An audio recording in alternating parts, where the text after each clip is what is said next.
tardes para todos. Bienvenidos a 24 horas, el noticiero de los paraguayos. El proyecto Hambre Cero ya tiene media sanción en diputados. Sin embargo, el desafuero de Marito no hay apuro para tratar ese punto.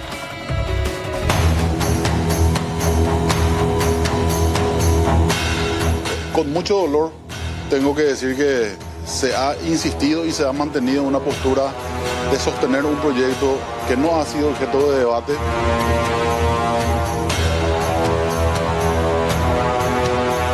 Los fondos del FONACIE en este proyecto son, digamos, derogados.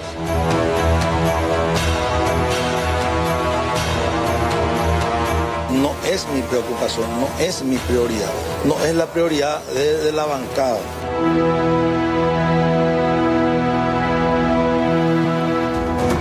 Hoy también en 24 horas hablaremos de la preocupación en la Corte Suprema de Justicia porque hay un aplazo masivo de aquellos que quieren convertirse en magistrados y fiscales.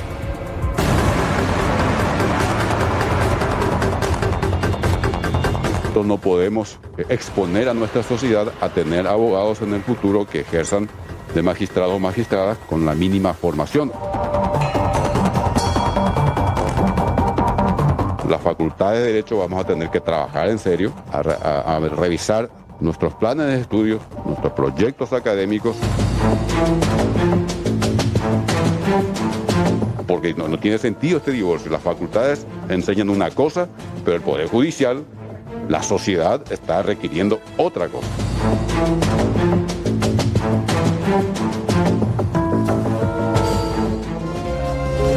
La ANDE promete un mejor sistema eléctrico, mientras tanto los cortes se siguen multiplicando.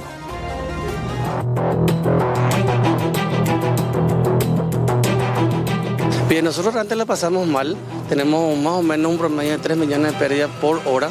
Acá estamos hablando de industrias que no pueden terminar su proceso de producción. Ya lo vengo diciendo, son 4 o 5 gobiernos que decimos en 2 años vamos a resolver esto, ¿verdad?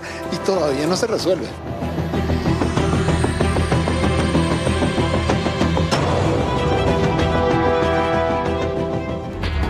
Por otra parte, 5 viviendas completamente consumidas por las llamas y bomberos descompensados en pleno trabajo. Así fue la jornada en el barrio Santa Ana. Tenemos aproximadamente 5 familias afectadas.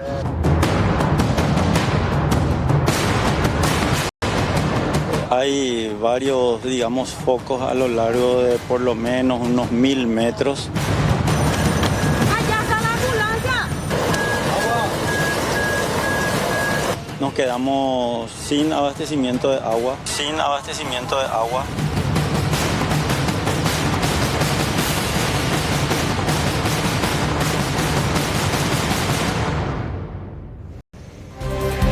Absolutamente a nadie le llamó la atención que un hombre extraño a la institución educativa ingresó hasta el predio y no precisamente para estudiar. Miren.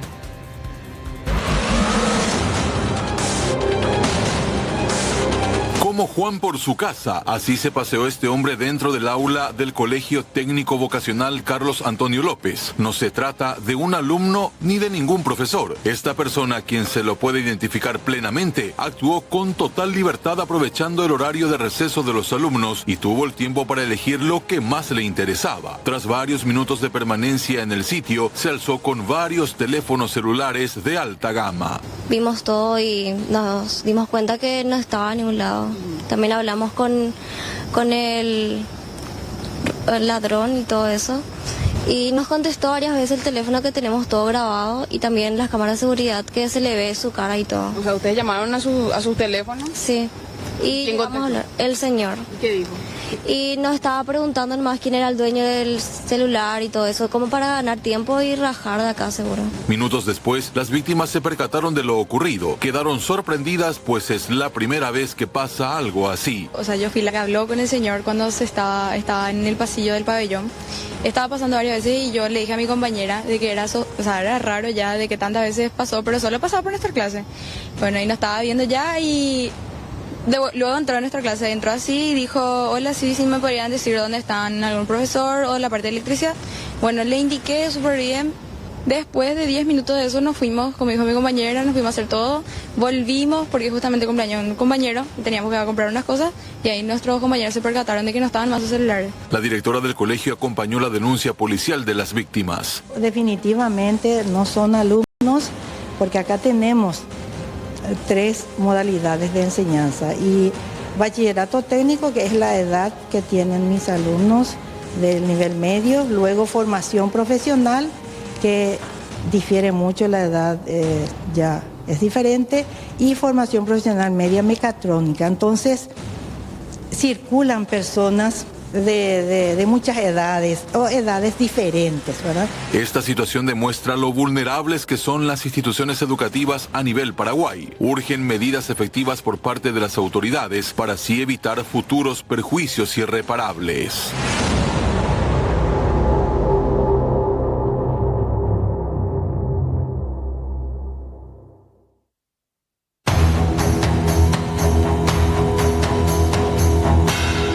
Con mucho dolor tengo que decir que se ha insistido y se ha mantenido en una postura de sostener un proyecto que no ha sido objeto de debate.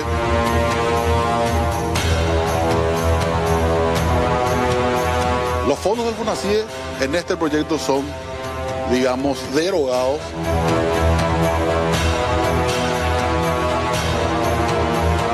No es mi preocupación, no es mi prioridad, no es la prioridad de la bancada.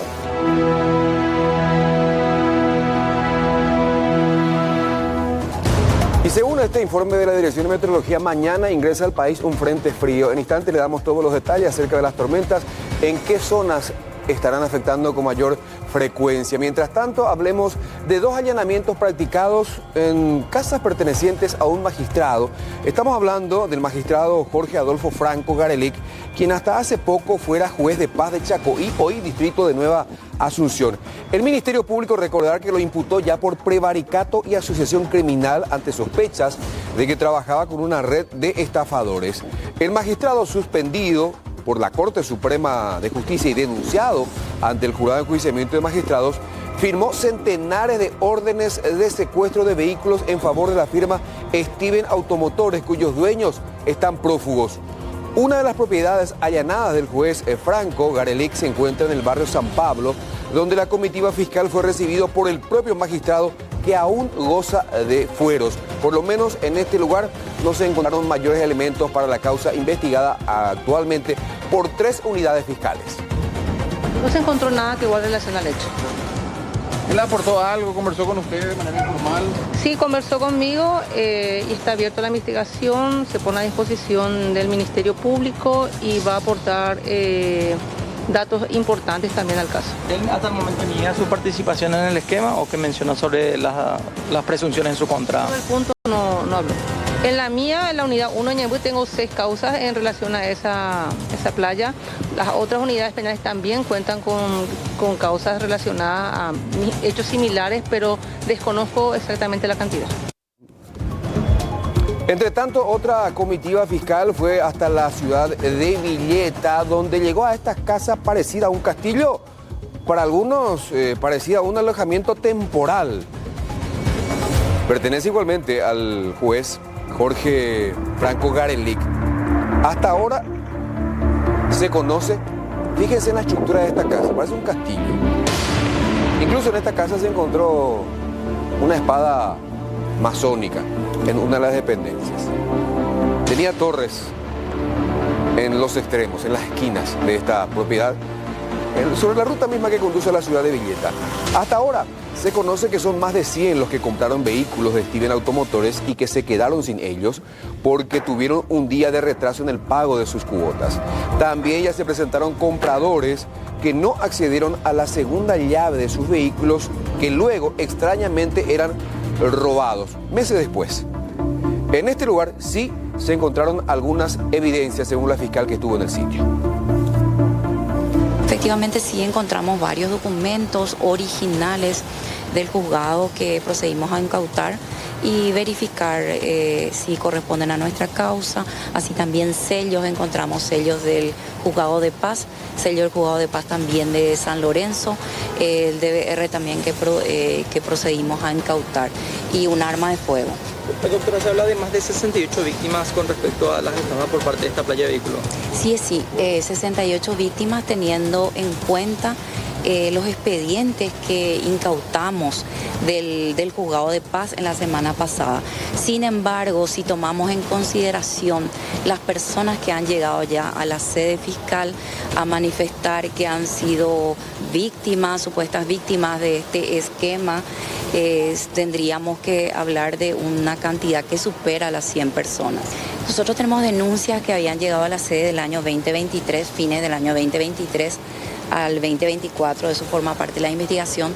No obstante, posterior a la imputación que hemos realizado y a la comunicación, y ya cuando esto salió a la luz a través de los medios televisivos, medios radiales y también redes sociales, han llegado al Ministerio Público más personas que nos han dado, nos han puesto en conocimiento de que desde el año 2018 incluso les estaba pasando. Hay víctimas que señalan que no solamente se trataba del secuestro de los vehículos, sino inclusive en casos de robo con el modus operandi, con la llave de los vehículos. Sí, así mismo, como usted menciona, hay muchos de ellos que nos dijeron de que incluso desde la vía pública, enfrente a su domicilio, fueron víctimas de sustracción de sus rodados, y que les pareció bastante raro la forma en que se sucedió esto, teniendo en cuenta de que cuando ellos comunicaron este hecho a la fuerza encargada, que sería la Dirección de Automotores, ellos al verificar vieron y les denominaron como un levantamiento limpio, como que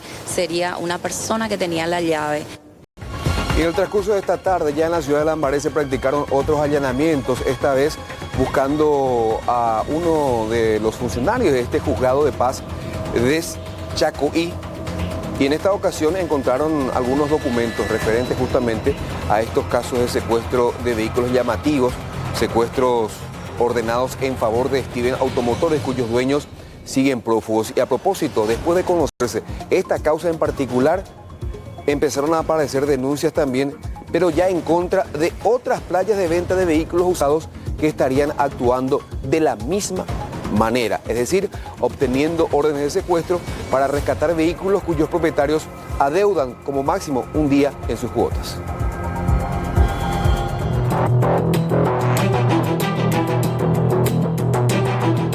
Bien, nosotros realmente la pasamos mal, tenemos más o menos un promedio de 3 millones de pérdidas por hora. Acá estamos hablando de industrias que no pueden terminar su proceso de producción. Ya lo vengo diciendo, son 4 o 5 gobiernos que decimos en 2 años vamos a resolver esto, ¿verdad? Y todavía no se resuelve.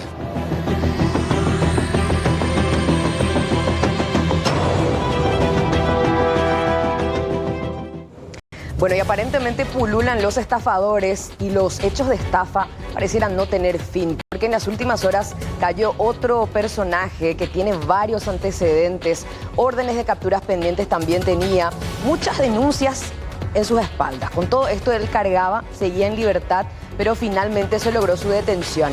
Agentes del Departamento de Investigaciones de Asunción procedieron justamente a la captura de este hombre identificado como David Gustavo Antonio Molas Cañiza, otro que también es conocido con el alias de El Rey de la Estafa, porque tenía muchísimas denuncias, varios antecedentes. Según lo que figura en el reporte, más de 20 antecedentes, así como también prohibiciones.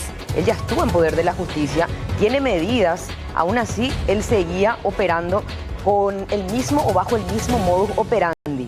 Y la mayoría de las estafas que se le atribuye a este hombre de la fotografía hablan de vehículos que resultaban ser en este caso los anzuelos. A través de las redes sociales él captaba a sus víctimas con ofertas tentadoras, porque ¿quién no quiere tener un vehículo con ciertas facilidades y una entrega rápida con baja cantidad e inmediata, ¿verdad?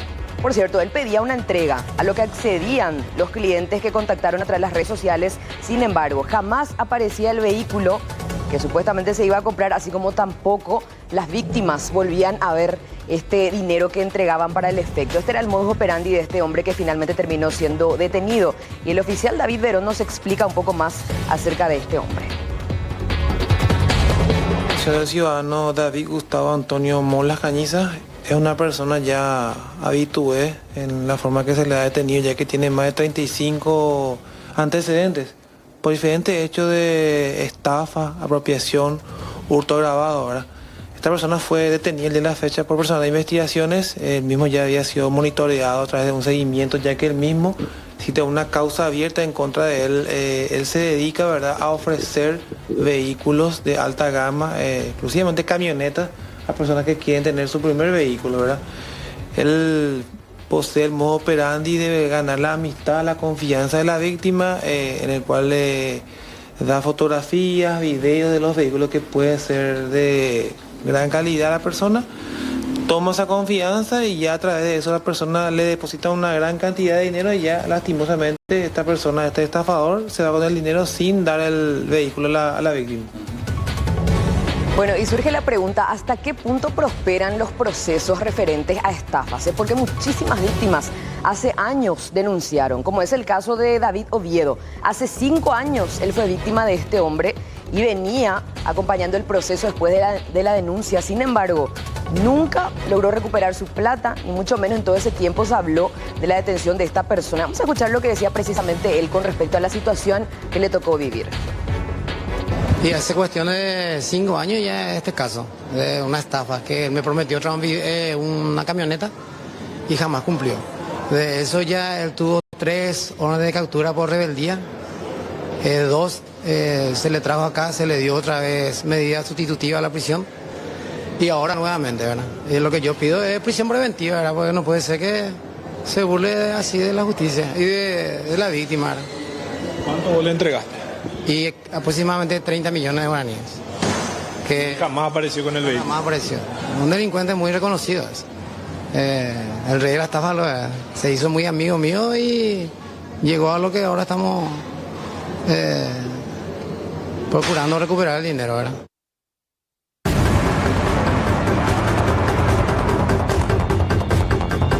No podemos exponer a nuestra sociedad a tener abogados en el futuro que ejerzan de magistrados o magistradas con la mínima formación.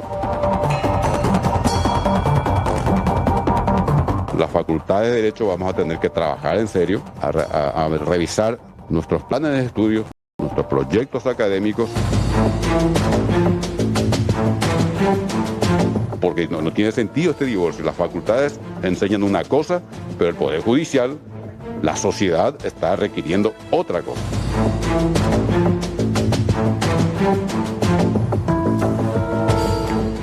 Enseguida les contamos más acerca de este tema. Mientras tanto, ¿qué pasa con Parsin versus la Municipalidad de Asunción? Se dio a conocer el dictamen de la Contraloría, que tiene varias observaciones muy importantes con respecto a lo que fue la actuación por parte de la Municipalidad de Asunción en este proceso. Recordemos que por el momento el estacionamiento tarifado está suspendido porque tras un informe de MITIC, la Comuna de Asunción decide suspender esto hasta tanto se resuelva. Pero esto ya camino a la rescisión de contrato prácticamente dentro de esta concesión que se da con respecto a los espacios públicos para estacionar en la capital. ¿Cuáles son las observaciones? En primer lugar, señala la Contraloría, la Municipalidad de Asunción no ha tomado medidas determinantes para comprobar o desestimar la accionaria o inconsistencia denunciada sobre el movimiento interno de participación, subcontratación por parte del consorcio Parsin, porque se hablaba de que Parsin había cambiado en conformación de los titulares, pero no se ha hecho esta comprobación, dice este informe de la Contraloría. Segundo punto muy importante que señala con respecto a la actuación de la Comuna de Asunción, no advirtió que la aplicación desarrollada durante la fase previa a la implementación no se correspondía con el sistema EasyPark, originalmente ofertado por el consorcio Parsin. Es decir, lo que dice acá la Contraloría es que antes la Comuna de Asunción no comprobó que la aplicación no iba a servir. Tercer punto señalado por la Contraloría con respecto a Parsin y la municipalidad, debilidades en la fiscalización y control de la información financiera del concesionario por parte de la Municipalidad de Asunción. En realidad no se fiscalizó de qué manera funcionaba anteriormente, dice la Contraloría. Y finalmente, la Comuna de Asunción introdujo cambios al contrato de concesión sin que el contrato original contemplase la posibilidad de realizar modificaciones. Así está la cosa. Ahora la Comuna de Asunción debe responder a estos señalamientos de la Contraloría para ver cómo avanza el proceso, camino a la rescisión de contrato prácticamente. Y en ese caso, la pregunta es, ¿quién va a pagar las costas? ¿Quién va a pagar la indemnización? ¿La comuna a Parcín o Parcín a la comuna? Tenemos aproximadamente 5 familias afectadas.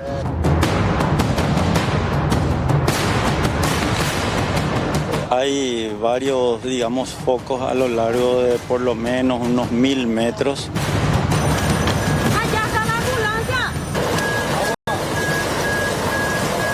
Nos quedamos sin abastecimiento de agua.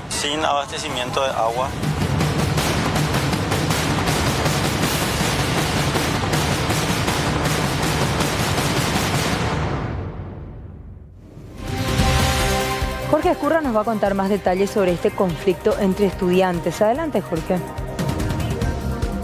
Muchas gracias, Mercedes. Y bueno, un video se ha dado a conocer a través de las redes sociales que muestra la brutalidad con la que una adolescente golpea a una estudiante aparentemente de esta institución educativa. Hablamos del Colegio Naciones Unidas, aquí de la ciudad de Asunción. Y para mayores detalles sobre el protocolo en cuanto a seguridad también de las propias alumnas se refiere, estamos en compañía de la abogada María Inés Cáceres, quien es directora pedagógica de esta institución, y al igual que la directora general del colegio, la licenciada Ramona Flores. Vamos a hablar primeramente con la abogada María Inés Cáceres, quien estuvo a cargo justamente de activar este protocolo como directora pedagógica. Buenas tardes, gracias por recibirnos, directora. Buenas tardes para usted y para la audiencia. ¿Qué se sabe sobre lo que ocurrió? ¿Esto ocurrió en los alrededores de la institución, dentro? ¿Cómo? Nosotros tuvimos conocimiento de este hecho. Yo específicamente esta mañana, a través de los compañeros, se viralizó un video, ya que estamos acostumbrados a que los jóvenes, los adolescentes hoy en día, ¿verdad?, viralizan todo lo que realizan. Entonces tuvimos conocimiento y desde el momento que yo tuve conocimiento empecé a investigar con los compañeros de turnos, molestándolos en otro turno, y estuvieron trabajando, ¿verdad? Esta tarde pudimos entrevistarnos con la alumna, así como manda el protocolo.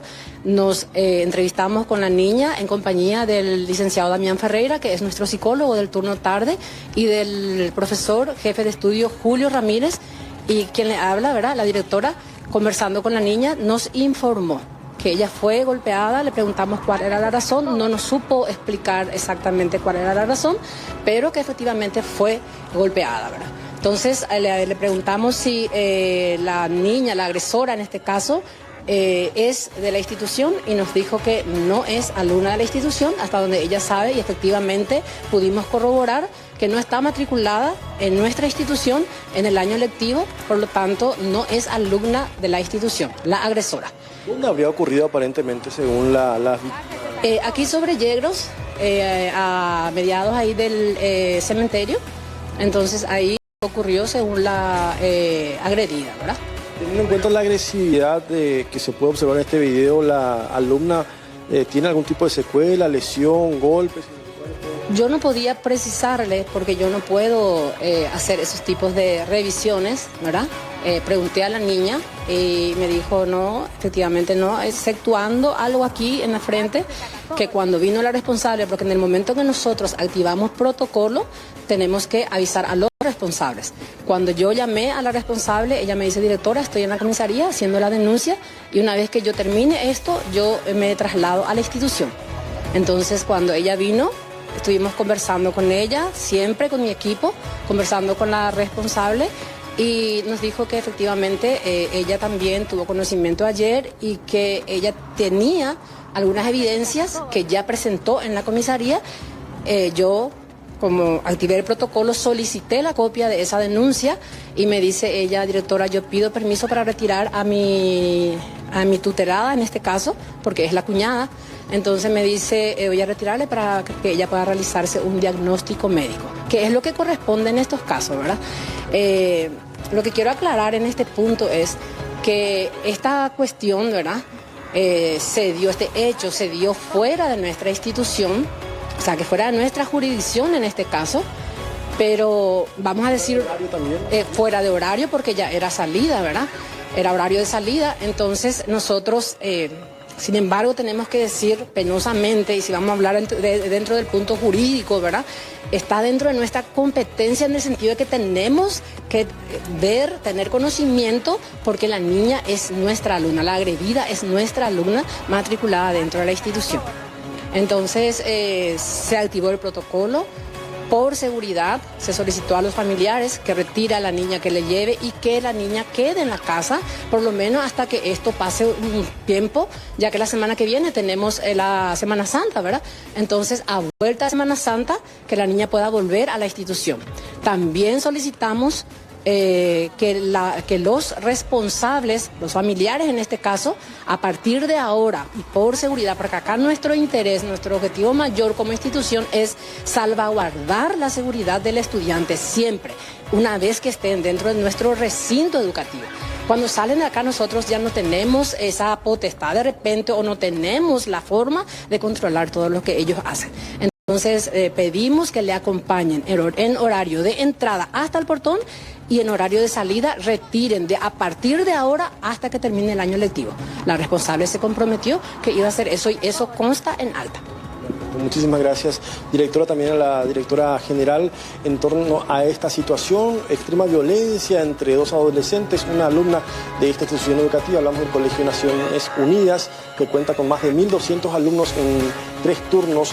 Y bueno, lastimosamente hoy le tocó a una de estas alumnas. Ya se han tomado las medidas, se han activado los protocolos y también incluso se habla de una denuncia formal ante la Policía Nacional por parte de los familiares de la víctima de esta brutal golpiza que se puede observar en las imágenes de video.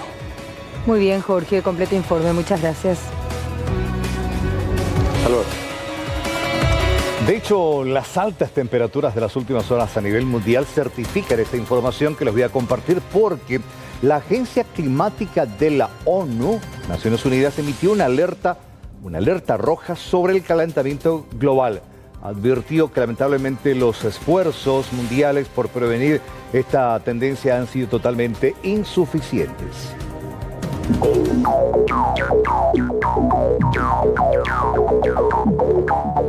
Cada vez hace más calor. Permítanme ponerme el saco por respeto a ustedes más que nada, pero claramente todos saben que las extremas que estamos sintiendo en estos últimos días son insoportables. Esa temperatura sumamente elevada forma parte de un efecto que está teniendo la alta temperatura, el calentamiento global, de hecho la contaminación, todos esos aspectos en la Tierra.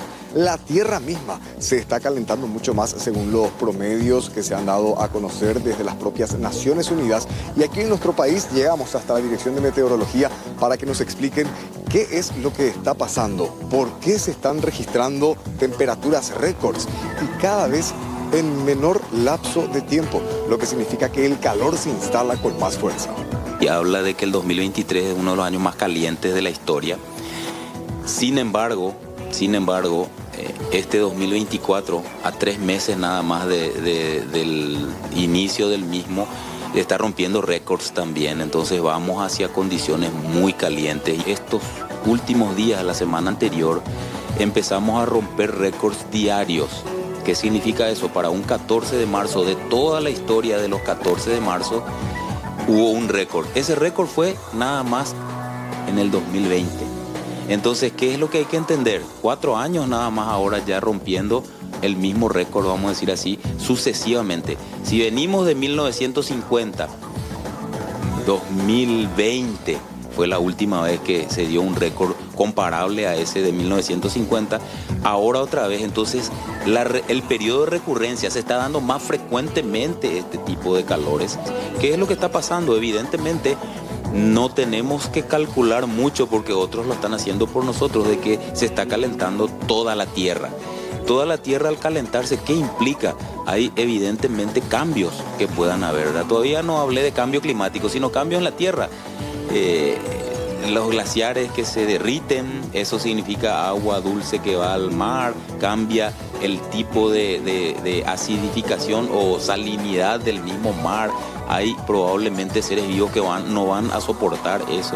Estamos yendo allá, ¿verdad? Muy lejos. Pero para acá nosotros que periodos muy largos de sequía, eventos extremos que tienen una mayor frecuencia, también estamos hablando de tormentas, ventarrones, incluso a hoy día los tornados.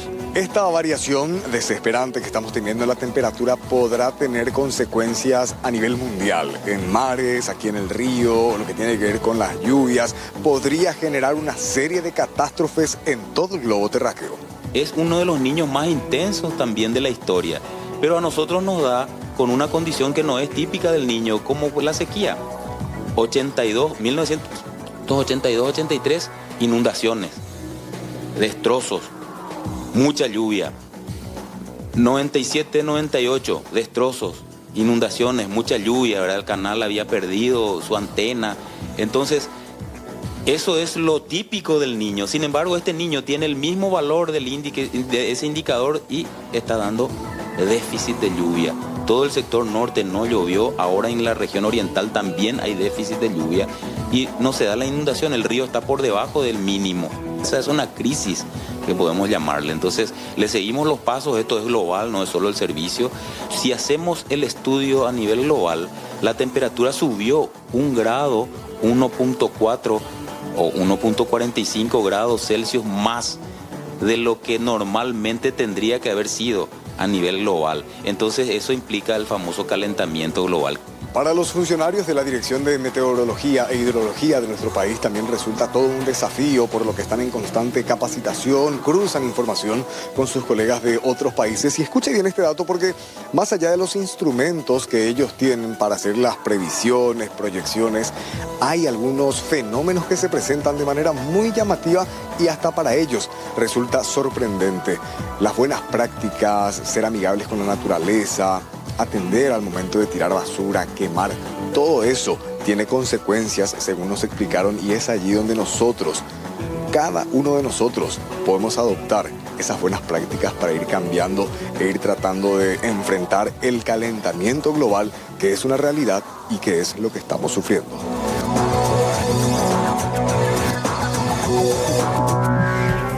Bueno, el calentamiento global a nivel mundial se siente en temperaturas mucho más elevadas. Acá, en esta parte del hemisferio, hoy despedimos al verano con temperaturas de sensación térmica muy cercana a los 50. Mañana damos la bienvenida al otoño, pero ¿cómo arrancamos? ¿Habrá una lluvia? ¿Vamos a sentir un poco más agradable estos días? Leila tiene la respuesta porque está en la Dirección de Meteorología. Hola Leila, ¿cómo te va? Buenas tardes, bienvenida.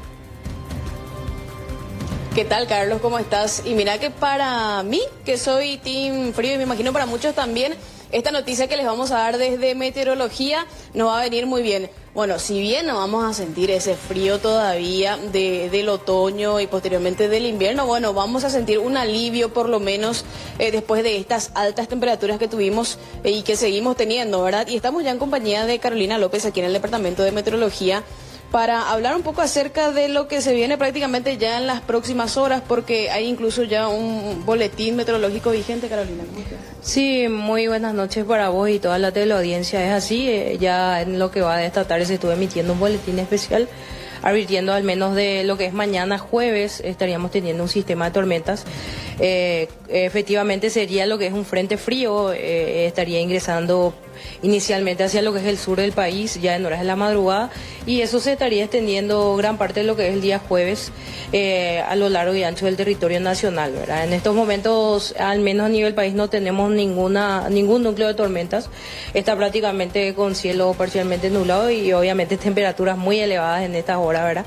Pero en lo que va de la madrugada tendría que ingresar el sistema al menos de tormentas. Eso haría que tengamos tormentas al menos puntualmente fuertes y que inclusive podríamos tener ráfagas de viento que podrían superar los 100 a 120 kilómetros por hora, alta ocurrencia de caída de granizo, como así también hay que recalcar, ¿verdad? Lo que es el boletín que el día de hoy fue emitido, consta de 3 áreas, ¿verdad? Serían áreas un poquito progresivas, vamos a decirle que en lo que va de la madrugada, extendiéndose hacia lo que es la tarde, hacia la parte sur del país, centro, sur, sureste, estaría con acumulados que podrían llegar entre los 70 a 100 milímetros, ¿verdad?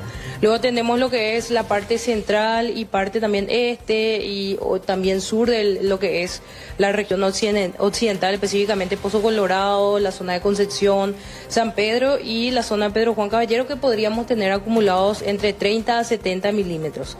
Eso estaríamos teniendo también con al menos ocurrencia entre lo que es aquí en Departamento Central y Asunción, entre lo que es la mañana, amaneciendo mañana jueves, y se estaría extendiendo hacia lo que es la tarde, ¿verdad? Más bien estaría ya cesando ya entrada la noche mañana jueves. Y luego tenemos otra área que es la parte, vamos a decirle, muy norte del Chaco, ¿verdad? Que se van a dar las tormentas más intensas, al menos desde la tarde de mañana jueves, y se estaría extendiendo hacia lo que es ese día, pero en horas de la noche, ¿verdad?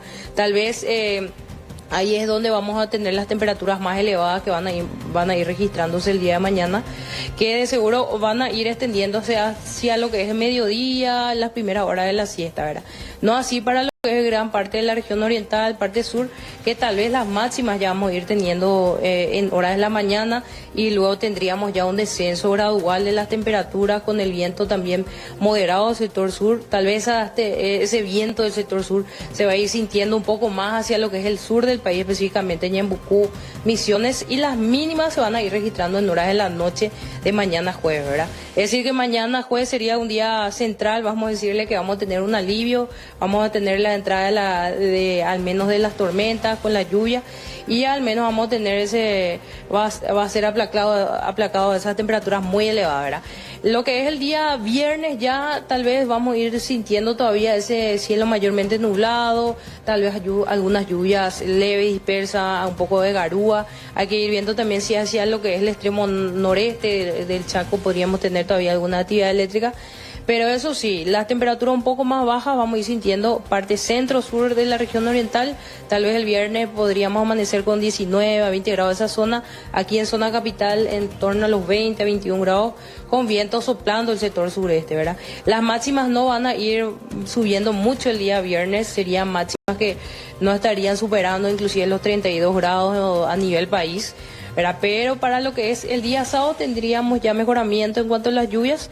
Las mínimas un poquito más bajas, también un poco más frescas, pero no tan bajas, ¿verdad? Eso hay que recalcar, ¿verdad? Pero al menos un alivio hacia el sur, ¿verdad? Entre 19 a 20 grados con viento del sureste, y luego un poquito ya variando el día sábado de vuelta. Aquí en zona capital ya estaríamos teniendo entre 32 a 33 grados. Y lo que se proyecta, ¿verdad? Lo que seguro muchos se preguntarán es lo que va de la Semana Santa o cómo se estaría comportando específicamente, ¿verdad? Lo que tenemos en la tendencia es que a partir del domingo tendríamos un ascenso de vuelta gradual entre las mínimas y máximas. Tal vez las máximas no estarían muy elevadas en lo que va, al menos hasta lo que es el día jueves. Estaríamos teniendo entre 34, tal vez 35, ¿verdad? Pero hasta el momento hay que siempre estar actualizados nuestros boletines. De seguro que vamos a ir emitiendo un boletín especial luego por Semana Santa para tener un panorama más claro, ¿verdad? Pero al menos el día de la lluvia sería mañana jueves. Muchísimas gracias, Carolina. Entonces, a tener en cuenta, entonces, Carlos, ahora no tenemos amenaza de tormenta, es lo que nos decía en este momento, Carolina. Así que el concierto por tormenta no se va a suspender. Ahora sí, yo te digo, aprovecha, Carlos, entre mañana jueves y el viernes para sacar el gorro, para sacar de repente algún abriguito, sí, porque después no sabemos si se dé la oportunidad, teniendo en cuenta que nuevamente va a ir subiendo la temperatura desde la próxima semana. Pero se esperan tormentas para horas de la madrugada ya en gran parte del país. Principalmente a cuidarse mucho, porque las tormentas aquí significan mucha lluvia en poco tiempo. Una ciudad que no está preparada se inunda literalmente y los cauces desbordan y se convierten en trampas mortales. Esto simplemente recordar también que en Buenos Aires, en la Gran Buenos Aires, hay una alerta roja vigente, y seguramente ahí te va a compartir un poco más adelante, sobre la cantidad de lluvia y las tormentas que se desatan allí en la capital bonaerense. Igual, a tener mucho cuidado en las próximas horas, y esto va a aplacar también el calor. Leila, gracias por este reporte. Hasta luego. Y después de innumerables críticas por no disponer una inmediata investigación de oficio, la Fiscalía General ordenó finalmente que se investigue a los fiscales Aldo Cantero y Giovanni Grisetti. Se investigue penalmente. Ambos imputaron al expresidente Mario Abdo Benítez y a varios ex integrantes de su gabinete por presunta filtración de datos relacionados al expresidente Horacio Cartes. El Ministerio Público dejó pasar varios días y esperó que los imputados presenten una denuncia penal para abrir precisamente esta investigación que está a cargo ahora del fiscal Néstor Coronel. Como primera medida, el agente designado se constituyó en las oficinas de ambos fiscales y ordenó la incautación de documentos y archivos obrantes en las computadoras tanto de Cantero como de Grisetti para cotejarlos con las conversaciones y datos que pudieran leerse en los mensajes intercambiados entre el abogado defensor de Horacio Cartes, Pedro Velar, y el fiscal Aldo Cantero. Es probable que en el transcurso de las próximas horas ambos fiscales también sean llamados a prestar declaración indagatoria. Ahora, si quieren saber si serán o no incautados los teléfonos celulares, tanto de Grisetti como de Cantero, eso está a consideración del fiscal Néstor Coronel. Bueno, eso es una cuestión que ya tampoco para mí es inevitable, ¿verdad? O sea, vamos a realizar lo que corresponda, las diligencias que se puedan obtener, haciendo un trabajo serio, responsable antes que nada, y a partir de ahí, bueno, quitar las conclusiones que se puedan. Doctor, los teléfonos no fueron solicitados todavía, ¿no? Todavía no fueron solicitados. ¿Pero van a ser solicitados, doctor? Sí, totalmente, eso fue lo que hablamos, ¿verdad? Y vamos a ver, vamos a esperar, ahora incipiente, como bien les digo, nosotros vamos a ir realizando la investigación, hemos pedido copia del cuaderno de investigación fiscal, entendemos que de alguna manera el hecho punible de prevaricato debería sobrevenir a ver si las diligencias tienen algún tipo de condimento irregular y a partir de ahí, bueno, ir solventando la posición que pueda asumir posteriormente el Ministerio Público. ¿Sí puede llamar a indagatoria a los agentes fiscales? Sí, yo creo que sí, forma parte de una de las diligencias que van a pasar adelante. ¿El teléfono del abogado Velar también se va a...? No, por el momento no tenemos eso en nuestra visión, de la óptica misma que estamos llevando en la investigación. ¿Por qué? Y porque efectivamente ahora mismo lo que tenemos es una denuncia en contra de 2 agentes fiscales en particular. Ahora vamos a ver las otras diligencias, como bien le dije, mañana seguramente la gente de inspectoría me va a remitir copia del expediente administrativo, así también la cuestión relativa al cuaderno de investigación fiscal que guarda relación a la imputación, las copias de la imputación, todo eso de alguna manera, por supuesto, sirve de insumo, amén de lo que estamos llevando ahora y de que va a ser motivo de un informe técnico por parte del laboratorio forense.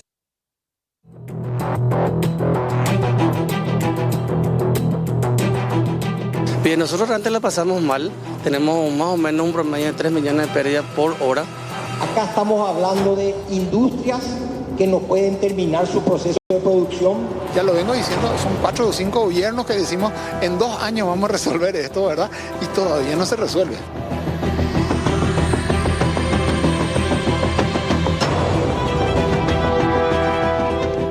Bueno, fíjense, así está la cosa con el tema de los cortes de energía. Pero mientras se debaten las promesas de la ANDE y la queja de los comerciantes, fíjense lo que pasó esta tarde nada más, a las 4:20. Miércoles 20 de marzo se registró el fuera de línea en la línea de transmisión 220 kV Villa Ayes Limpio y otras líneas de transmisión, afectando principalmente al sistema metropolitano. Después les vamos a contar qué dicen los comerciantes, pero mientras tanto vamos a seguir hablando de este corte de esta tarde. Las zonas afectadas por el evento fueron normalizadas a las 4:51. En este momento, dice la ANDE, los técnicos se encuentran recorriendo el trayecto de la línea de 200 kV Villa Ayes Limpio por vía terrestre y aérea para verificar el motivo del fuera de servicio. Una vez detectado el motivo, informaremos por este medio a la ciudadanía, dice. Esto ocurría nada más que esta tarde. Por supuesto que en la zona metropolitana hay muchísimos comercios que son seriamente afectados por estos cortes. Ayer el presidente de la ANDE daba indicios de que coincidentemente fueron provocados estos incendios en cercanías de estas torres de transmisión. No quiso decir sabotaje directamente, pero dio a entender que efectivamente ocurrió este tipo de eventos. Vamos a escuchar esta conferencia de prensa que se daba esta mañana, en donde los comerciantes pegan el grito al cielo. Los shoppings y los centros comerciales pierden 3 millones de guaraníes por hora con estos cortes. Los restaurantes, ni qué decir con la gran cantidad de mercaderías que se pierden y con los equipos averiados. Bien, nosotros antes la pasamos mal, tenemos más o menos un promedio de 3 millones de pérdidas por hora con cada corte, porque por el 50% tiene que ver con el post, después la experiencia de compra, la gente que hizo toda su compra, llegó a caja, no pudo pagar, y también obviamente los problemas con los equipos y maquinaria, ¿verdad? Que con cada corte los aire acondicionados son los que salen más golpeados porque el pestañeo hace que se golpee el compresor y podés perder el equipo o tardar en recuperarlo. Entonces ahí entra el gran problema de las multitiendas actualmente en cuanto a estos cortes de luz. Es muy difícil de cuantificar cuál es el daño.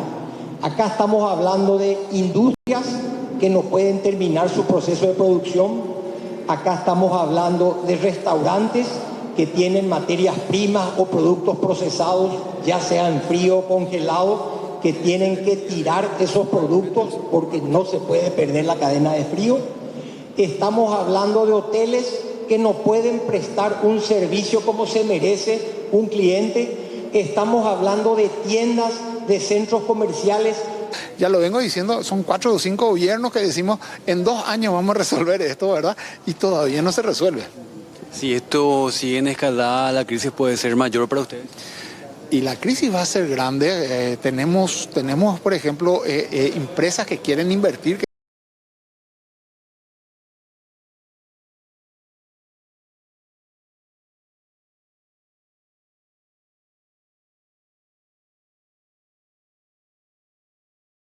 Eléctrico de gran consumo y no está funcionando. Y el daño es enorme, lastimosamente, para los comerciantes y dueños de restaurantes en toda la zona metropolitana. Hoy estuvo acá en nuestros estudios el presidente de la ANDE y dijo, bueno, la orden del presidente es agilizar al máximo posible esta línea auxiliar, del 500 kV para garantizar que si existe algún tipo de problema desde Itaipú a Yosureta, se pueden usar estas líneas alternativas. Escuchemos lo que decía el presidente de la ANDE. La instrucción es acelerar toda la obra posible y aumentar la inversión, ¿verdad? Por eso yo quería pasar ese gráfico para que se para poder contextualizar la situación, ¿verdad? Eso es muy importante. Sí, vamos a hacer, Marcelo, que dice la gente, y después vamos, porque él también pide mostrar, aprovechar estos segundos aires para que pueda justificar lo que muchos creen es injustificable. No solamente justificar, Roberto, es mostrar la realidad, porque tampoco nosotros vamos a esconder, por eso estoy acá. Está en un proceso, en un avance muy importante de esa obra, en un 80% ya la ejecución de la obra está en ejecución. Está en ejecución con una inversión. ¿Cuánto se va a ejecutar? En el año vamos a ejecutar. En el año va a ejecutar. Bueno, y por otra parte, piratas del asfalto volvieron a hacer de las suyas en el departamento de San Pedro. Sobre la ruta Paraguay 08, últimamente se vienen dando casos reiterados, según lo que denuncian precisamente los trabajadores que trasladan encomiendas, las empresas transportadoras que vienen sufriendo las consecuencias de las acciones de los piratas del asfalto que están allí pescando por sus objetivos, incluso los siguen. En las últimas horas ocurrió algo similar en el distrito de Yataití del Norte, departamento de San Pedro, a la altura del barrio San Francisco. Fíjense cómo es ese punto donde, por cierto, les sirvió a los delincuentes que se movilizaban a bordo de 2 vehículos, un automóvil y una camioneta. Aprovecharon un sector donde está una suerte de lomada, donde el camión transportador tuvo que reducir un poco más la marcha. Allí le cerraron el paso a los ocupantes de este vehículo que llevaba distintos tipos de encomiendas. Los maniataron y finalmente por el camino los abandonaron y se llevaron el camión. Prácticamente lo vaciaron. Un poco después ya la policía encontró el camión en cuestión. Fíjense, ya estaba completamente abierto, faltaban mercaderías. También se llevaron dinero en efectivo, 500.000 guaraníes que tenía uno de los ocupantes y el otro que iba de acompañante, 900.000 guaraníes y sus teléfonos celulares. Esto posiblemente a modo de evitar con que rápidamente llamen a la policía. Vamos a escuchar precisamente lo que decía don Esteban Ayala, el chofer de este camión. Él relató cómo fue ese momento y dónde exactamente los abandonaron a ambos después de robar el camión. Estábamos viniendo acá en la zona de Yataití del Norte, ¿verdad? Y mi compañero se llama Antonio. Él estaba puntero, yo venía atrás de él y de repente nos salió unos 20, 15, poco más no era y nos hicieron alto y bájense del vehículo. Estaban ahí, nos tiraron todo el piso, me pegaron acá en la cabeza. A mí me alzaron en un auto válido. ¿Y al otro compañero? El otro le alzaron en una camioneta y nos llevaron. ¿Camino vecinal? Camino vecinal lejos, 5 kilómetros por ahí. Y nos ataron todos ahí, pie a cabeza. Ah, le. Mano de pie. Estaba, pero era muy flojo, era su batalla. Casi una hora por ahí estuve ahí en el suelo y después yo me desaté y le desaté a mi socio. Y de ahí vinimos a pie, a atacar la comisión y ponerle las 3:30 que llegamos ahí, en la altura. En ese momento nos agarró y ya, desciendo ya llegamos acá en la ruta, corriendo vinimos. No te puedo especificar porque nosotros no miramos cuando el camión se carga. Nosotros descansamos de día y después de noche nos entregan el camión para venir de viaje. Sí, un peligro inmenso. Yo no me imaginaba cómo iba a ser. ¿Hace cuántos días que venimos contando lo que padecen los pacientes en la unidad de cuidados intensivos del Hospital de Luque? El aire acondicionado no funciona. Y en vez de arreglar el aire, ¿qué hicieron? Trasladaron a los pacientes.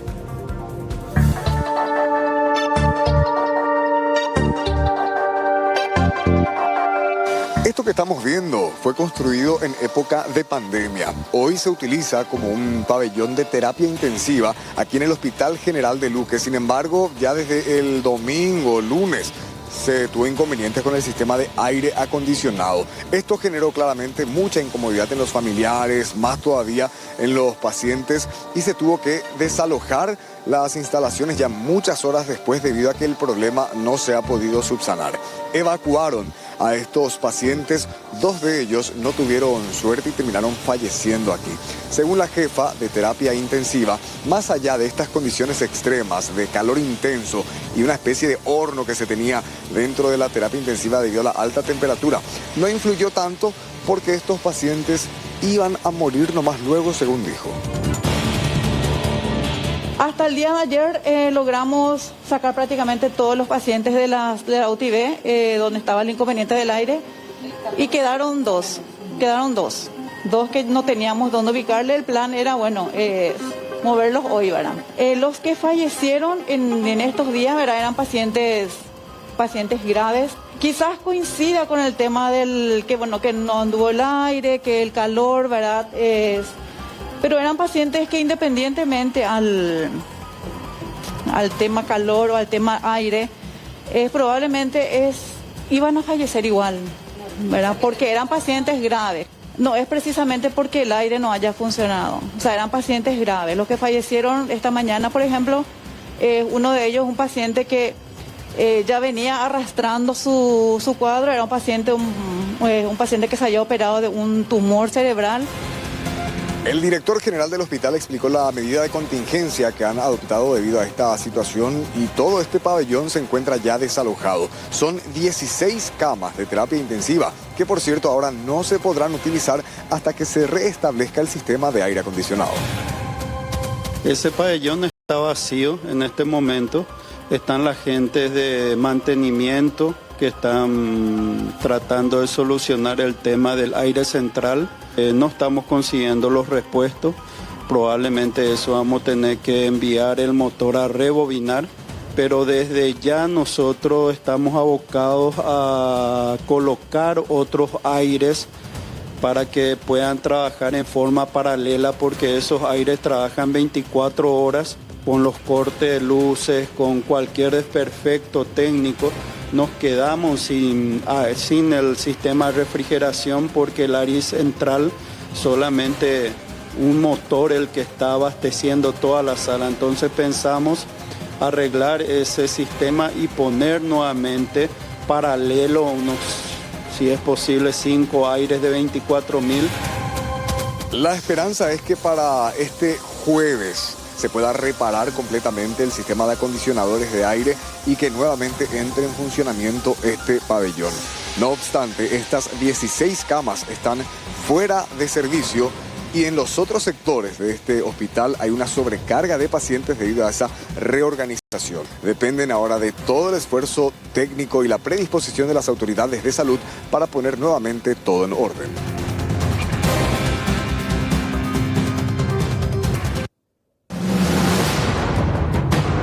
tenemos aproximadamente 5 familias afectadas.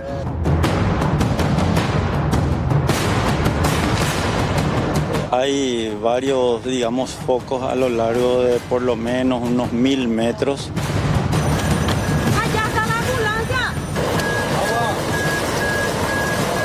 Nos quedamos sin abastecimiento de agua.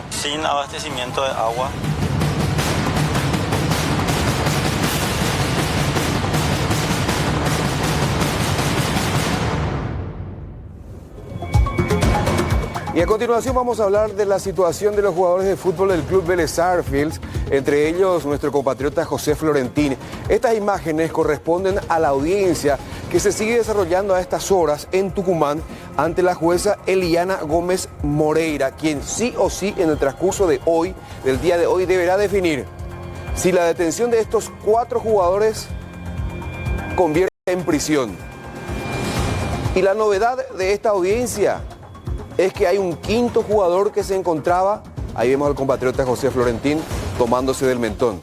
Decíamos, la novedad de esta audiencia, o en esta audiencia, es que hay un 5.º futbolista del club Vélez Sarsfield que se encontraba en la habitación 407 del Hotel Hilton de Tucumán aquel 3 de marzo, cuando se produjo el abuso sexual en perjuicio de esta mujer periodista deportiva, ella de 24 años de edad. Pero este joven, este 5.º jugador futbolista de nombre Juan Ignacio Méndez, según los registros de circuito cerrado, salió minutos antes de la habitación, minutos antes de que llegara la mujer. Con relación a la imputación que ya pesa sobre estos 4 jugadores, la situación más complicada es para el compatriota José Florentín, como así también para Brian Cufré. Ya la fiscal María Eugenia Pose, presentó imputación. Para José Florentín y Brian Cufré, imputó los delitos de abuso sexual agravado por participación de 2 o más personas. El otro complicado, en situación intermedia, digamos, Sebastián Sosa, abuso sexual agravado en calidad de partícipe secundario. Él fue el que le invitó a la mujer, al decir de los chats que se habían divulgado, mientras que a Biel Osorio se le imputó abuso sexual simple, es decir, no hay agravantes en su contra. La pena máxima para este tipo de hechos punibles, en particular para José Florentín y Brian Cufré, quienes son los que tienen los cargos más complicados, hasta 20 años de cárcel. Recordar que los jugadores fueron detenidos, quedaron detenidos a partir del pasado lunes, cuando la mujer de 24 años prestó declaración en la Cámara Gesell. Además, ya se le quitó los pasaportes, se le extrajo muestras de ADN y también entregaron sus teléfonos celulares. Los 4 imputados hoy por la Fiscalía Tucumana, en perjuicio, repetimos, del compatriota José Florentín, también de los argentinos Brian Cufré, Sebastián Sosa, uruguayo, y Abel Osorio. Más de 3 horas lleva esta audiencia, pero la jueza María Eliana Gómez Moreira debe definir hoy si envía o no a los 4 futbolistas del club Vélez Sarsfield a prisión, mientras que la víctima está siguiendo esta diligencia, esta audiencia, por vía telemática. China tiene innumerables atractivos turísticos, históricos, artísticos, culturales. Uno de ellos, por ejemplo, se llama el Templo del Cielo, que visitó nuestro enviado especial hasta el gigante asiático Juan Carlos Otero. Veamos.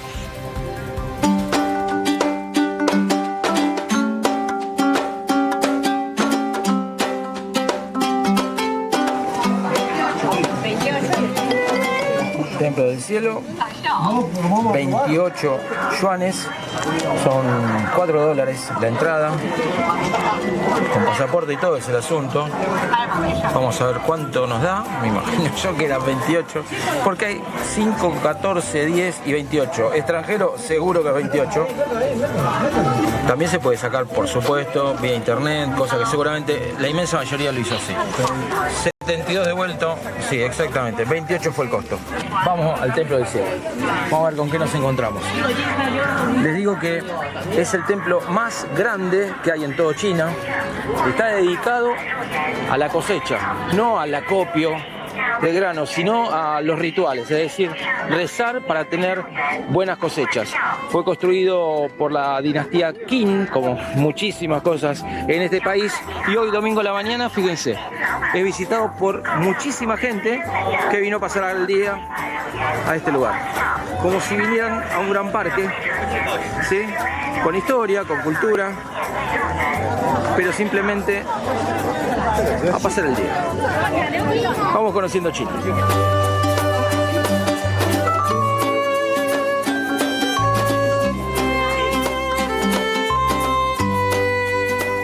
Estamos ingresando al Templo del Cielo.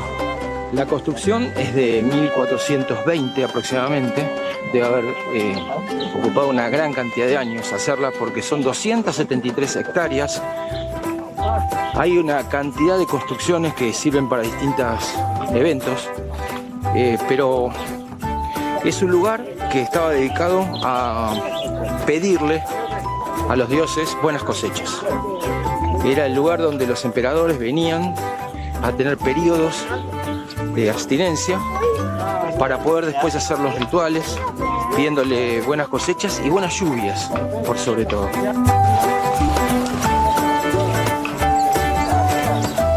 Todo está increíblemente limpio y es gracias a esta gente que va con sus carritos y sus escobas. Fíjense las escobas, ¿no? ¿Con qué están hechas? Con unas pajas y unas cañas de bambú que están limpiando constantemente todo. Hay miles de personas en este momento en este lugar y ellos lo mantienen en perfectas condiciones. No vas a encontrar un papelito en el suelo de todo el predio.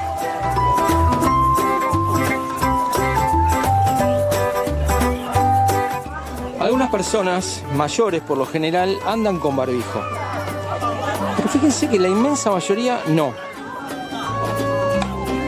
Pasaron más de 2 años del COVID y pareciera que el tema es solo un recuerdo.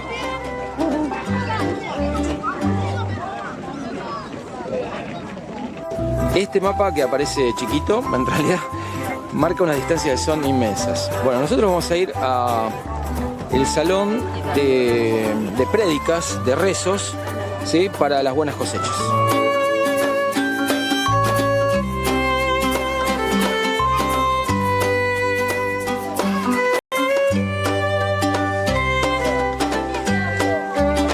Aquí vemos en exhibición una cantidad de elementos utilizados para los rituales, desde sahumadores muy grandes hasta algún tipo de tetera o caldero, donde cocinaban.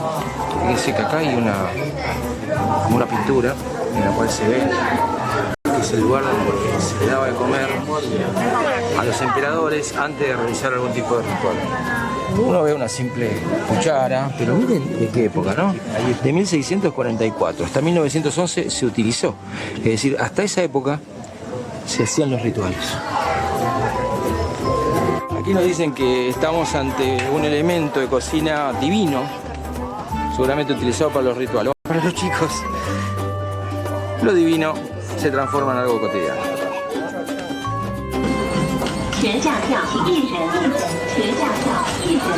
E ingresamos al templo mismo, que tiene una gran plaza. Fíjense esta construcción, qué hermosa, ¿no? Antiquísima, que bien se conserva, con colores azules y verdes, como casi todas las construcciones en este lugar. Detalles dorados, ¿sí? El dorado, el amarillo está muy relacionado con el emperador, que siempre tenía algún elemento amarillo. Fíjense, miles de personas vienen a visitarlos y a llevarse sus fotos. Prueba de haber pasado por acá. Aquí tenemos un fotógrafo que viene todos los fines de semana y saca unas Polaroid que te la entregan en el momento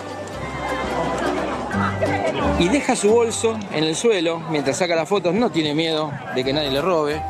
luego la calienta con sus propias manos y en un minuto se las entrega. 20 yuanes. Hace cada vez que viene unos $60 y se va contento a su casa.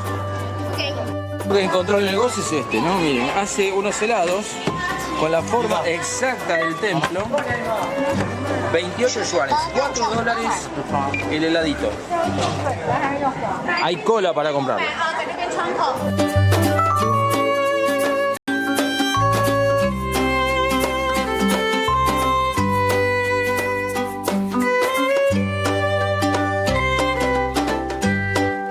Les contamos acerca del robo que sufrieron alumnos del Colegio Técnico Vocacional aquí de Asunción.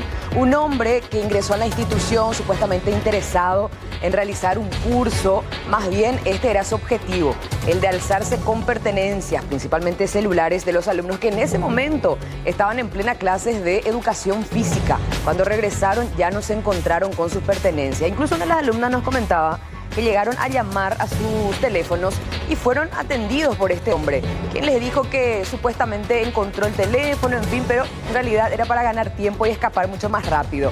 Bueno, en atención a lo que ocurrió precisamente ayer, hoy se manifestaron los alumnos pidiendo mayor seguridad porque si bien la institución cuenta con cámaras de seguridad, mediante eso veíamos justamente estos videos, la policía ya tiene en su poder para tratar de llegar a esta persona, no tienen custodio, o sea, no tienen guardia de seguridad en la institución, nadie que les pueda dar esa seguridad y dicen que tampoco tienen el respaldo de la policía. Se manifestaron hoy con carteles y esto decían. Que la entrada estaba fácil, ya que no tenemos portero, no tenemos guardia, no contamos con nada.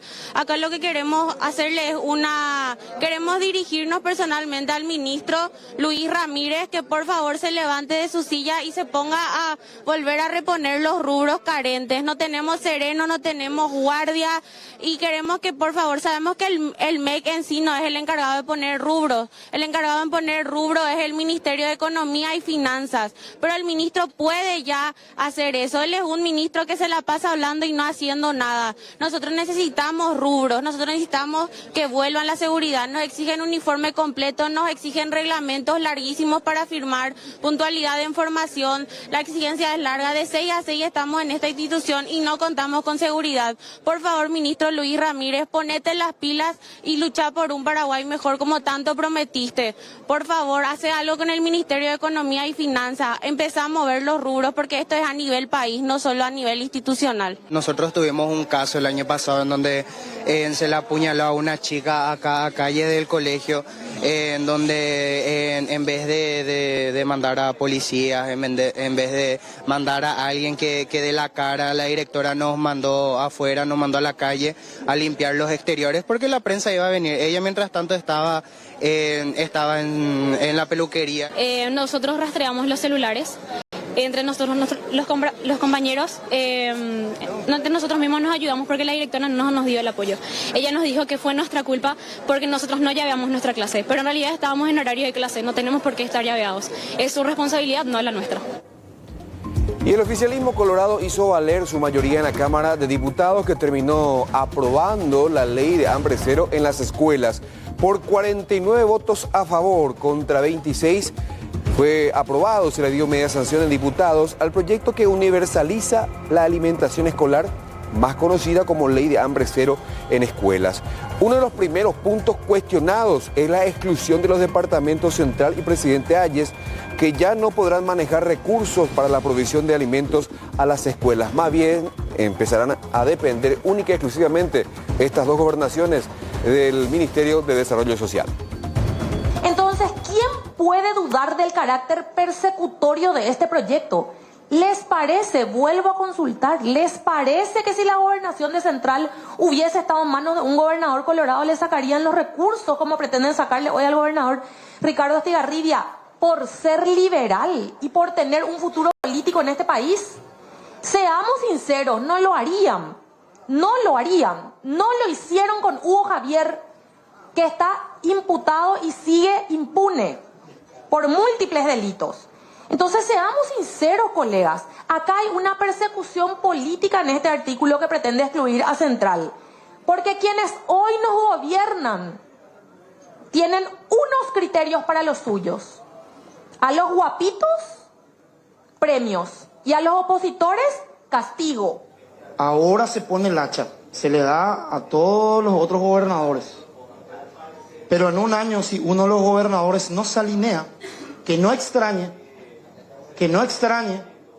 que van a pasar esos recursos también al Ministerio de Desarrollo Social para mayor control. Cuidado, porque están abriendo una puerta arbitraria que les puede salir por la culata. Acá esto va a terminar siendo, puede terminar siendo y les puede terminar volviendo, porque cuando uno de su departamento no le dé la licitación a quien tenga que darle, van a terminar concentrando en el Poder Ejecutivo por mero castigo y por no alinearse. Así que por favor, colegas, esto no es una cuestión de colores, es una cuestión de democracia, es una cuestión de equidad. Y de este proyecto de ley se eliminó el desayuno y la merienda escolar, quedando establecido el almuerzo escolar. Los opositores también plantearon la inclusión del Ministerio de Salud Pública en el llamado Consejo de Alimentación Escolar CONAE, en reemplazo de la OPASI, pero los cartistas optaron por mantener a esta ONG y excluir precisamente a la cartera sanitaria. Con relación a la ley de arancel cero, porque hay que recordar que la ley del FONACIDE garantizaba esos recursos para la vigencia del arancel cero para los estudiantes universitarios de las universidades públicas. Sin embargo, el arancel cero pasará a depender única y exclusivamente de recursos propios, de recursos del Estado. Tengo que decir que se ha insistido y se ha mantenido una postura de sostener un proyecto que no ha sido objeto de debate, un proyecto absolutamente violatorio en términos constitucionales respecto a la descentralización. Y bueno, vamos a ver qué pasa en el Senado. Nosotros los medios de comunicación han sido testigos de todo el esfuerzo que hemos hecho, y lo único que apelamos y pedimos, en este caso al Poder Ejecutivo, que aprenda a dialogar y a consensuar. Los fondos del FONACIDE en este proyecto son, digamos, derogados, es decir, la ley de arancel cero ha quedado desfinanciada con la aprobación de este proyecto de ley. Aunque haya propuesto esta ampliación, Cristina Villalba. Aquí lo que se propone es financiar con fondos de fuente 10, ¿verdad? Que son recursos del Tesoro. O sea, ya no hay la garantía que se tenía anteriormente con respecto a tener fondos genuinos de la Itaipú. Siempre en la Cámara de Diputados, hoy también se le dio media sanción al proyecto de ley antinepotismo. En este sentido, vale mencionar que a partir de ahora, ninguna persona, ningún legislador, ningún administrador de algún ente público, por su ámbito de competencia, podrá contratar a familiares, a allegados e incluso amigos. Cargos de confianza, según el proyectista, desaparecen. Esta ley alcanza hasta el 4º grado de consanguinidad y 2º de afinidad. ¿Cuáles son las sanciones? Inhabilitación para el contratante, inhabilitación para el ejercicio de funciones públicas, para el contratante de 3 a 5 años. También el contratado o nombrado tendrá una inhabilitación de 3 a 5 años y tendrá que devolver todo lo percibido, ya sea él como su contratante. Ya no hay excepciones. Ya no hay, ningún familiar puede acceder a ningún cargo. No puede acceder si dentro del ámbito de la competencia. Es decir, un diputado nacional no puede tener a nadie en su despacho y tampoco como director de ninguna comisión ni dentro del ámbito de la competencia. La sanción se mantiene la misma, solamente que nosotros agregamos la inhabilitación al cargo de 3 a 5 años. Si vos sos un diputado nacional o un senador activo y te inhabilitan, es pérdida de investidura. Así es, ellos son los encargados de hacer cumplir las leyes. Con el caso del cargo de confianza, diputado, ¿no se introduce? Está prohibido, fue un gran debate también, algunos querían incluir cargo de confianza o dentro del ámbito de competencia también, que si es que entraban por concurso podían competir familiares, y yo creo que no, yo creo que en un país de la maravilla quizás un diputado no se iba a meter en el concurso, pero yo creo que se puede amañar un concurso sin problema, y el cargo de confianza creo que tampoco corresponde que sea un familiar. La ley anterior se enfocaba en el ordenador de gasto, entonces el intendente, el gobernador, el ministro realmente no podía contratar familiares. Pero se evidenció en este periodo legislativo que había un bache, una laguna en la ley y que permitía a diputados hoy y a senadores impunemente caer en actos de nepotismo, ¿verdad? Eso ya no va a volver a pasar. Ya no se puede argumentar que no fui yo, sino fulano fue el que Así mismo, lo que decían los compañeros es yo no firmé el contrato, ¿verdad? Yo no soy ordenador de gastos. Y técnicamente antes tenían razón. Hoy nosotros agregamos que no es solamente en uso de las facultades del ordenador de gastos, sino que también en uso de tus atribuciones. Si yo como diputado en mal uso de mis atribuciones pido por un familiar de mi despacho, se configura el acto de nepotismo. Vamos a cambiar de tema. Preocupante la situación hoy vivida en la zona de Santa Ana. Juan Salinas nos cuenta los detalles. Adelante. Es así, Mercedes, alrededor de las 14 horas más o menos iniciaba este gran incendio que lastimosamente terminó afectando a varias familias de muy escasos recursos en la zona del barrio Santa Ana. Antequera y 45 proyectadas, esa es la dirección exacta. Posteriormente se extendió a 46, 47, 48, hasta las calles que estaban todas en esa zona.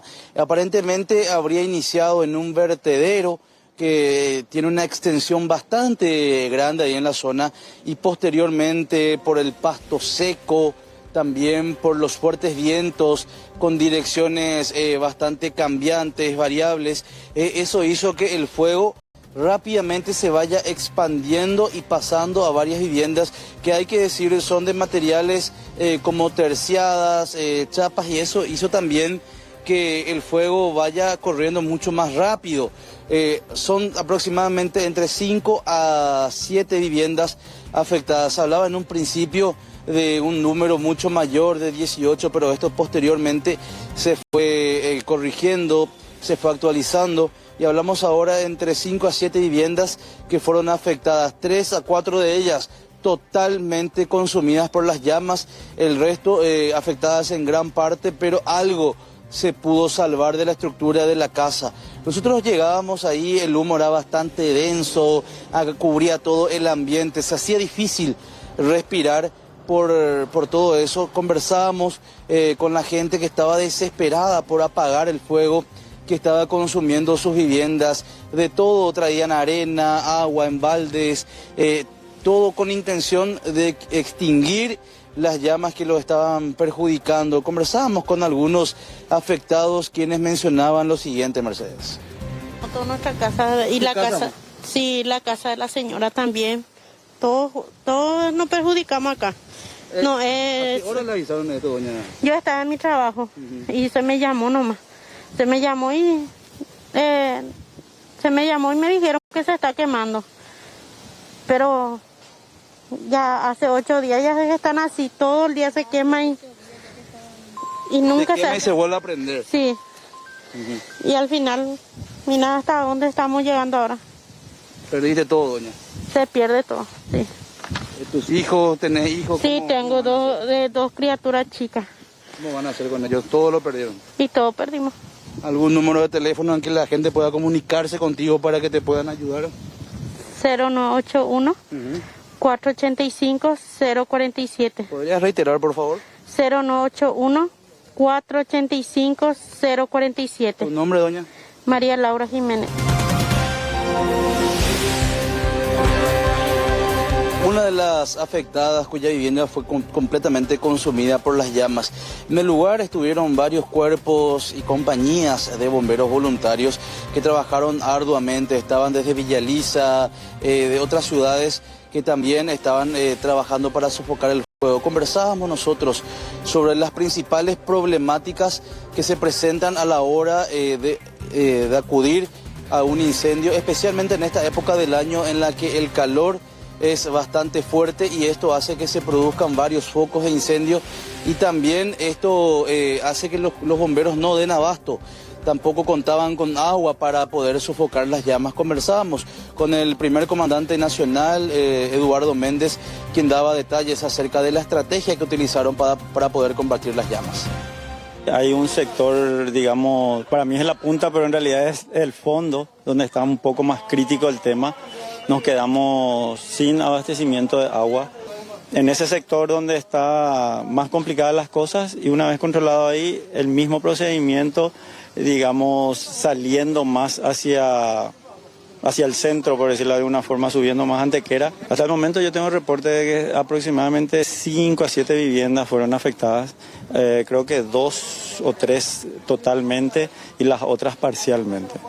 También se habla de efectivos de los bomberos que resultaron afectados por la inhalación de humo y el extremo calor, comandante. Sí, en realidad tengo 2 bomberos que se descompensaron. Más que nada es el calor, ¿verdad? El calor excesivo, más tanto la intoxicación por humo, no porque estaban usando equipo de respiración autónoma, pero sí es las altas temperaturas, y obviamente la temperatura se triplica en el lugar con las llamas, y es lo que más nos complica. Encima no es un viento constante de hacia un lado, sino que de repente, como se dice, normalmente se nos da la vuelta y lleva la llama a otro lugar. Lo que mencionaba el comandante nacional Eduardo Méndez acerca de los trabajos que realizaron para poder sofocar las llamas en este gran incendio que afectó a varias viviendas en el barrio Santa Ana, compañeros. Muchas gracias, Juan. Hasta luego. Buenas noches. Semana Santa que será de reflexión para muchos, mientras que para otros será momento para ir negociando, juntando votos y ver si hay algún que otro Judas que se vaya a manifestar. ¿Por qué decimos esto? Porque a la vuelta de Semana Santa, en la primera semana, los primeros días, tratarán el pedido de desafuero de Mario Abdo Benítez. Directamente es lo que se va a tratar el martes en la Comisión de Asuntos Constitucionales. Martes 2 de abril, la Comisión de Asuntos Constitucionales va a escuchar la defensa de los abogados del expresidente. Es lo que han decidido el día de hoy en una de sus reuniones. Posterior a esto, ellos emitirán un dictamen que será tenido en cuenta en la sesión del día siguiente. Hoy, el Pleno del Senado ya aprobó la inclusión como primer punto del orden del día de la sesión del miércoles 3 de abril, el pedido de desafuero de Mario Abdo Benítez. Para algunos sectores, principalmente de los colorados disidentes, no hay votos y tampoco méritos, y ellos siguen sosteniendo que esta imputación del expresidente de la República es directamente una revancha política. Desde el inicio esto está envenenado.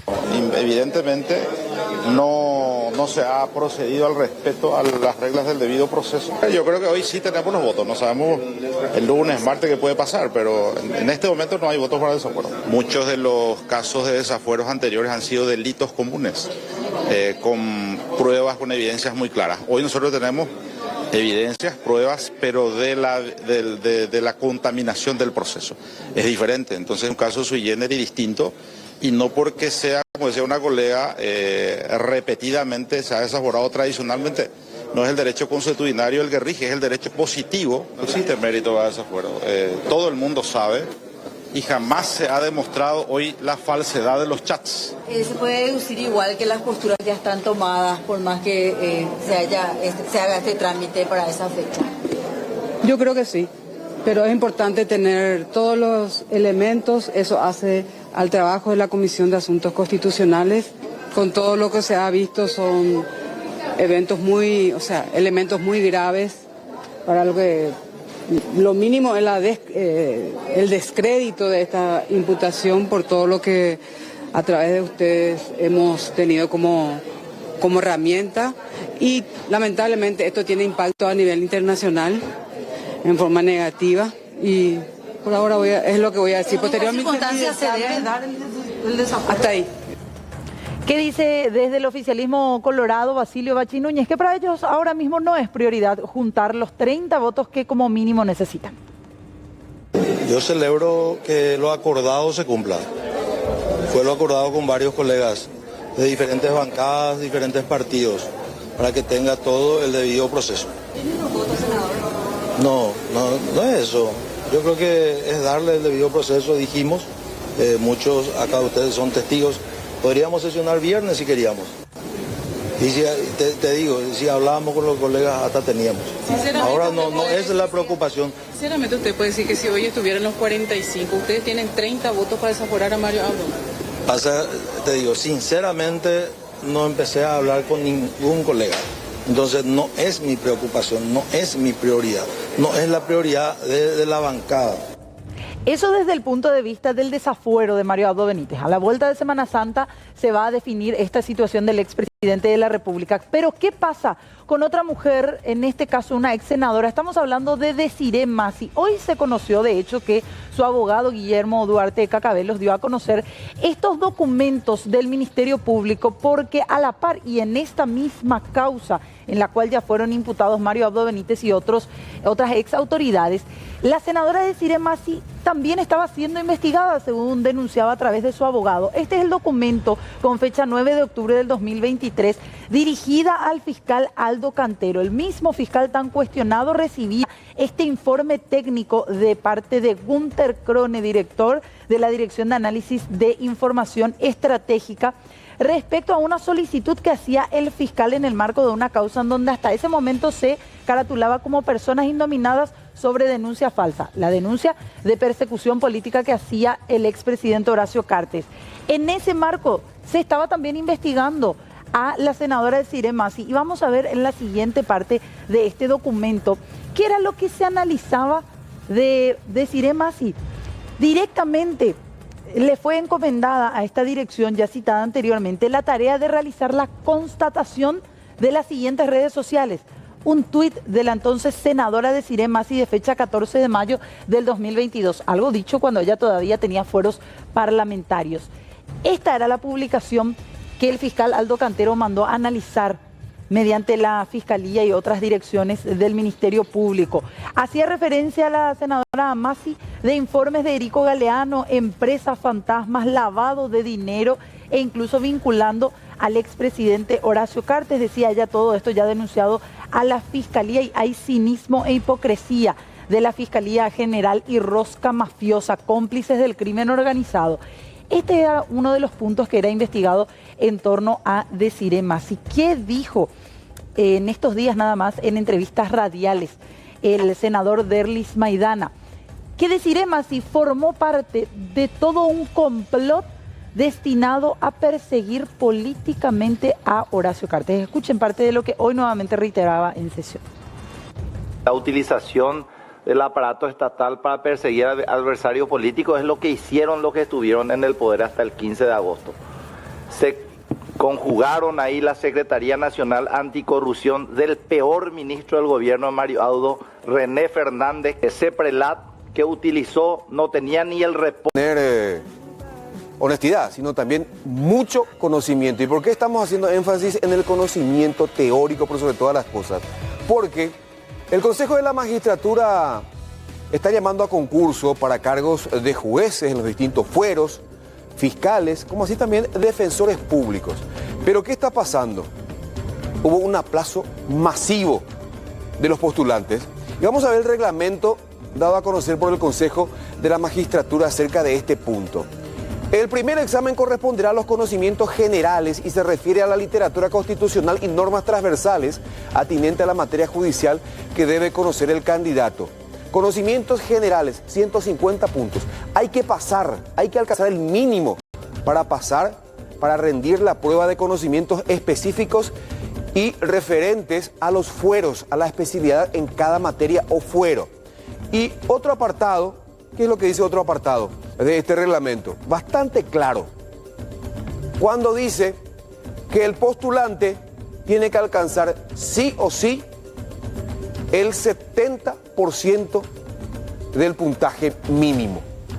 Es decir, de 150 hay que hacer 105 puntos, porque de lo contrario no va a rendir, no va a dar la prueba de exámenes específicos. Bueno, vayamos a las siguientes placas. Y esta es una situación que preocupa y lastima, porque los niveles son bajísimos. Examen de conocimientos generales 150, de conocimientos específicos 150. 300 puntos es lo ideal. A ver, en otro documento, van a ver ustedes, esto en materia penal, 439. Hay que corregir, 439, un error mío, se presentaron para conocimiento de derecho penal. 19 no más aprobaron. O sea, alcanzaron el 105 o un poco más de 105 puntos, que es el 70% para poder formar parte de las ternas. Y esta situación preocupa a la misma Corte Suprema de Justicia, porque es la Corte Suprema de Justicia la que tiene que designar a jueces, fiscales y defensores públicos. No podemos exponer a nuestra sociedad a tener abogados en el futuro que ejerzan de magistrados o magistradas con la más mínima, con la mínima, o no tenga la mínima formación. Las facultades de Derecho vamos a tener que trabajar en serio, empezar a revisar nuestros planes de estudios, nuestros proyectos académicos. Obviamente eso también significa revisar nuestros sistemas de evaluación y necesariamente creo que ahí tenemos que trabajar de manera coordinada. Corte Suprema de Justicia, esto ya lo hemos dicho en más de una ocasión, porque es el Poder Judicial el que tiene que decir a las facultades: necesitamos abogados formados sólidamente en estas áreas. Porque no tiene sentido este divorcio. Las facultades enseñan una cosa, pero el Poder Judicial, la sociedad está requiriendo otra cosa.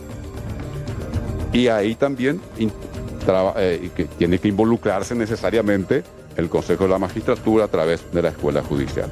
Así como hemos dicho en su momento que vamos a presentar al Parlamento el proyecto de ley para tomar examen a los abogados y a las abogadas antes de otorgarles la matrícula pertinente, también trabajar en el aspecto epistémico, digamos, en el aspecto de la formación. Y vamos a mostrarles un listado. Decíamos, 439 se presentaron para derecho penal, porque todos pasaron conocimientos generales sin ningún problema, pero tenían que rendir la prueba de conocimientos específicos y puntualmente los interesados en acceder a un cargo del fuero penal, 439. Y vamos a mostrar una lista, porque esta lista es pública, figura en la página del Consejo de la Magistratura. Y van a ver ustedes el puntaje que alcanzaron, 42, 63, 87. Muy bien, el que alcanzó 87. Fíjense, 19 nada más, vamos a ir corriendo un poco más rápido, 19 nada más de los 439 que se presentaron. Algunos alcanzaron 105, otros pasaron un poco más, 117. 138 es el mayor puntaje alcanzado, de 150. Bueno, y después estuvimos indagando un poco más. Y en el fuero civil se presentaron, les cuento, 189 candidatos a distintos cargos del fuero civil. 189. ¿Cuántos aprobaron de 189? 86 nada más. En el fuero civil. 7 personas se presentaron para ocupar cargos de juez penal especializado en delitos económicos. Un área sumamente difícil, delicado. Ninguno de los 7 alcanzó el mínimo, o sea, los 105 puntos requeridos. Y 21 personas se presentaron, se candidataron para ocupar cargos multifueros, es decir, que entiendan lo laboral, en lo civil, en la niñez y en lo penal. De los 21 que se presentaron, tan solo 2 aprobaron. Ese es el nivel de los abogados, de los interesados que quieren acceder a cargos de jueces, fiscales y defensores. Incluso decían que varios de estos jueces que se volvieron a postular también se aplazaron, es decir, no alcanzaron el mínimo establecido.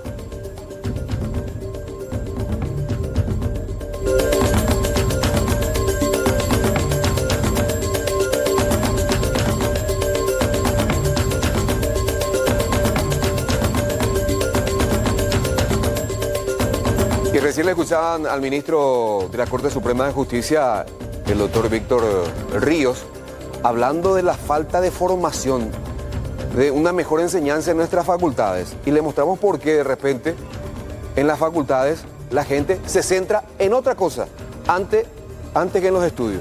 Por esto, escuchen un poco. Vamos a estar contando con happy hour y mucha vida. Vean pues.